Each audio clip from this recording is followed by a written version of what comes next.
नमस्कार प्यारे साथियों। झारखंड के युवाओं के लिए बहुत ही खुशी का दिन है आज, क्योंकि आज 22 जनवरी है और 22 जनवरी के दिन ही प्रभु श्री राम का घर भी बना था। अर्थात यह खुशी का बहुत ही अच्छा दिन है, बहुत ही पवित्र दिन है। इसलिए झारखंड के जितने भी सिज्जल के विद्यार्थी हैं उनके लिए भी बहुत ही खुशी की बात है कि इतने साक्ष्य मिले हैं कि मैं गारंटी लेता हूं कि सिज्जल रद्द होगी तो रद्द होगी।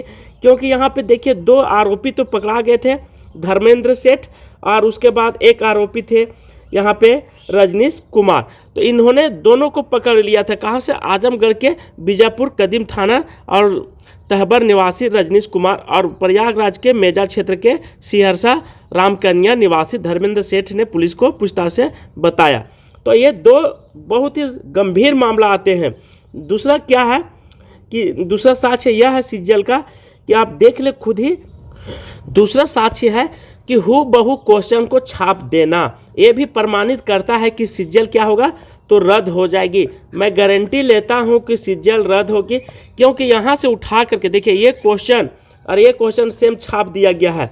उसके बाद जितना भी इधर का क्वेश्चन है ये साइड, तो यहाँ भी सेम हूबहू छापी गई है। तो ऐसा नहीं है कि सिज्जल के पास, विद्यार्थियों के पास साक्ष्य की कमी, बहुत सारे साक्ष्य हैं। इसलिए आप सभी लोग खुशी में झूम उठिए और खुशी में लाइक सब्सक्राइब शेयर जरूर कीजिएगा, क्योंकि हम इसी तरह अपडेट आपके तक लाता रहूँगा और आप सभी लोग चिंता मत कीजिए। आप जरा सोचिए कि रीजनिंग में इस तरह के क्वेश्चन हूबहू आए हैं, उसी प्रकार खोटा में आ गया है, मैथ में भी उसी तरह क्वेश्चन मिले हैं और हिंदी का यूपीएससी का क्वेश्चन छाप दिया गया है। हिंदी में यूपीएससी का क्वेश्चन सी सेट का पेपर को दे दिया गया हूबहू। ऐसे बहुत सारे साक्ष्य हैं जिसे आगे बढ़ा देंगे और जांच के विषय को लेकर के गंभीरता से देखने के लिए। लेकिन 100% सिज्जल रद्द हो जाएगी। उसके बाद मुख्यमंत्री क्या बोलते हैं? मुख्यमंत्री बोले हैं कि सिज्जल को साफ सुथरा तुरंत जांच हो, निष्पक्ष रूप से जांच हो। देख लें, उनका भी कथन बहुत अच्छा स्पष्ट रूप से आई है।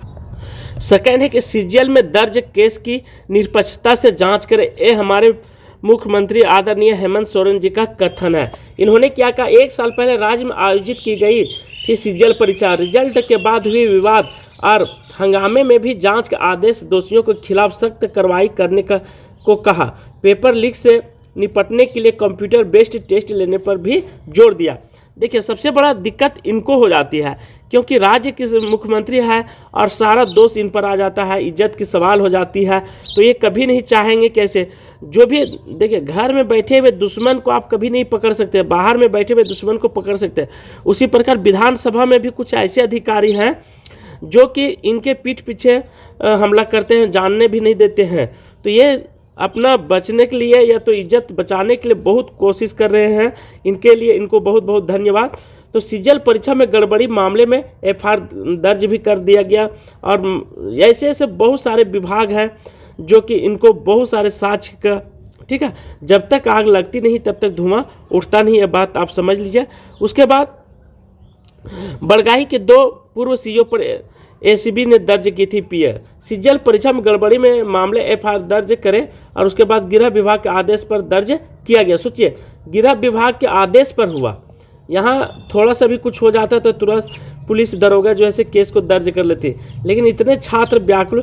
तब हजारीबाग के छात्र जो थे, हजारीबाग जा करके यहाँ आंदोलन किए, तब कहीं सिज्जल रद्द होती। इसके बाद फिर सिज्जल बहुत, यहाँ पे हजारीबाग में आंदोलन होती है, बहुतों को लाठी खाना पड़ता है, तब कहीं कान में जाती है कि सिज्जल का ये हाल हुआ है।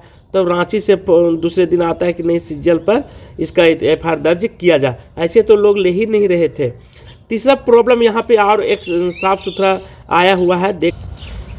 तीसरा साक्ष्य यह है कि सिज्जल परीक्षा सीआईडी को मिली थी 40 शिकायतें और डीजीपी ने दिया था जांच का निर्देश। बहुत ही महत्वपूर्ण है। देखिए, एक नहीं 40 शिकायतें मिला, किसको? डीजीपी को। और डीजीपी महोदय जो है सीआईडी के मेन अधिकारी हैं, उन्होंने आदेश दे दिया। क्या था कि परीक्षा में गड़बड़ी को लेकर कुल 40 शिकायतें सीआईडी को मिली। इन शिकायतों के निराकरण के लिए डीजीपी अनुराग गुप्ता ने जांच का निर्देश दिया। उन्होंने बताया, अनुराग गुप्ता जो है मेन अधिकारी, इन्हीं को सौंपा गया है सीआईडी, ठीक है। और कुछ WhatsApp chat, photograph, video recording है। जांच के दौरान सभी शिकायतों को गहराई से जांच की जाएगी। इसके बाद आगे की कार्रवाई को निर्णय लिया जाएगा।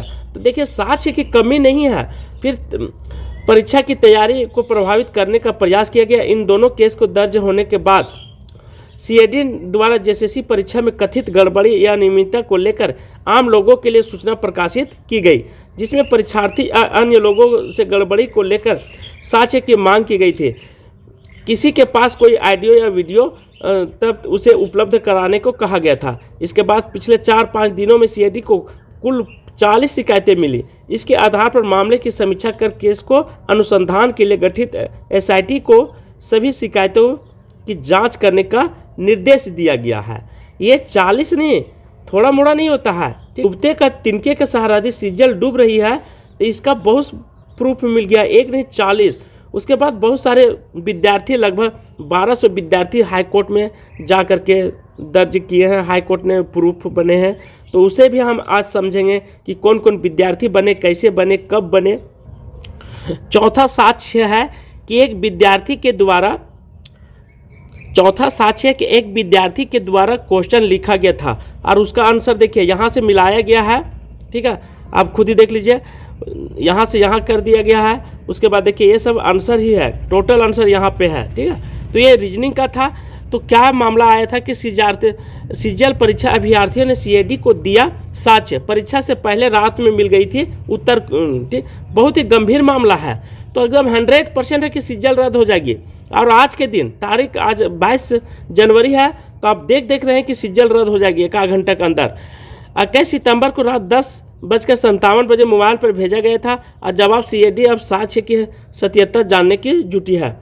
3 परीक्षा केंद्रों के साक्ष्य और वीडियो फोटो दिए गए हैं। वहाँ पे सीसी कैमरा लगी हुई रहती है, तो उन सीसी कैमरा में यह देखा जाता है कि क्या था नहीं था, उसे बारीकी तरीके से देखा जाएगा। तो क्या क्या था मामला, तो गिरिडीह निवासी रामचंद्र मंडल की ओर से दिए गए साक्ष्य में बताया गया कि 22 सितंबर को सुबह वह परीक्षा देने बलिया पुल केंद्र पहुंचा और वहां एक व्यक्ति ने मोबाइल पर बात करते हुए कागज पर कुछ लिख रहा था। उन्होंने अपने मोबाइल में उस कागज की फोटो ली और फिर परीक्षा देने चला गया। उस कागज में उन सवालों का जवाब लिखे जो परीक्षा में पूछे गए थे, जैसा कि हम आपको यहाँ पे दिखाई दे रहा है। ठीक है, तो ये है पूरा साक्ष्य। उसके बाद क्या होता है कि रिजल्ट जारी करने पर रोक, और 22 को हाई कोर्ट अर्थात आज ही के दिन, ठीक है, आज के दिन जो है से हाई कोर्ट ने अनुसंधान करके बताएगा।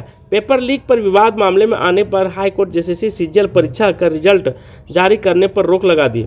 यह रोक अगले आदेश तक के लिए लगाई गई है। हाई कोर्ट ने कहा कि डॉक्यूमेंट वेरिफिकेशन जारी रहेगा और अब इस मामले में अगली सुनवाई 22 जनवरी को होगी, अर्थात आज के दिन। तो आज के दिन बहुत ही पवित्र, बहुत ही खुशनुमा दिन है और बहुत ही खुशी का दिन है। इसलिए आप सभी लोग यह बात मत भूलिएगा कि आज कुछ नहीं, आज बहुत कुछ होने वाला है जो विद्यार्थियों के हित में होगा। एक साक्ष्य धनबाद के कुमार बीएड कॉलेज स्थित केंद्र पर, जिसे प्रेमलता ठाकुर ने एसआईटी को सौंपा, उसमें कहा गया कि परीक्षा से पहले एक परीक्षार्थी मोबाइल पर बात कर रहा था और कागज कुछ पर लिख रहा था। उसमें कुछ बताया और लिख रहे थे, वह अपने भागने लगा और कागज फाड़कर फेंक दिया। कुमार बीएड कॉलेज स्थित केंद्र का है, जिसमें प्रेमलता ठाकुर ने एसआईटी को सौंपा। इसमें कहा गया है कि परीक्षा से पहले एक परीक्षार्थी मोबाइल पर बात कर रहा था और कागज पर कुछ लिख रहा था। तब उसमें पूछा गया कि क्या लिख रहे हो, तो वह क्या करने लगा, भागने लगा और भागते भागते वह कागज के टुकड़ों को फेंक दिया। उसमें जवाब लिखे हुए उस दिन परीक्षा में पूछे गए सारे प्रश्न थे। तीसरा क्या था, परीक्षा शुरू होने से पहले रातू के मखमारो केंद्र को एक तस्वीर की साक्ष्य के रूप में एसआईटी को सौंप दी गई। इसके मुताबिक परीक्षा से पहले एक अभ्यर्थी कागज पर कुछ लिख रहा था। देखा कि उसमें सवालों के जवाब भी मिल गए हैं। चौथी साक्ष्य यह है कि बहुत ही महत्वपूर्ण चौथी साक्ष्य है, इस तरह से सीजल पूरा 100% रद्द हो जाएगी। 2023 या 21 सितंबर 2022 को ली गई थी।